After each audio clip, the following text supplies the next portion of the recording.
Welcome to this new box of new video courses from CPH Artiways, featuring the version of our website. Well, this is the website. Here we can find this bracket to mount the inverter on the wall. We will also look at the user manual so we can set the timer message now. Let's take a look first. This is how the inverter looks in the app, where you can connect your communication cable for both parallel connections and the temperature sensor for lead-acid batteries. Here we can see the EPS to enable zero injection for your circuits.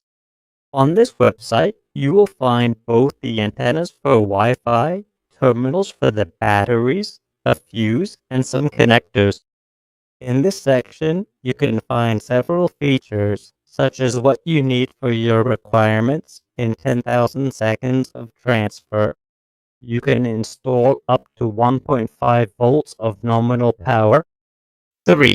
This 10 kilowatt model takes 15 kilowatts of panels with 3 dual string MPPTs.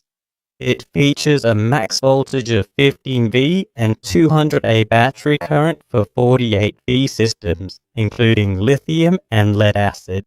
Connect up to 6 units in parallel for split phase at 220 volts. Inside our SPH, you can find the connectors. Here are the battery 200 amp and 42 volt terminals. Next are the panel, MP3, network, generator, and load ports. Parallel units, cables, and the BMS port connect here. Finally, see the lead-acid battery sensor and 2 CTs for zero export management, plus the generator link for zero export. That's it for the unboxing. Hope your installation goes smoothly.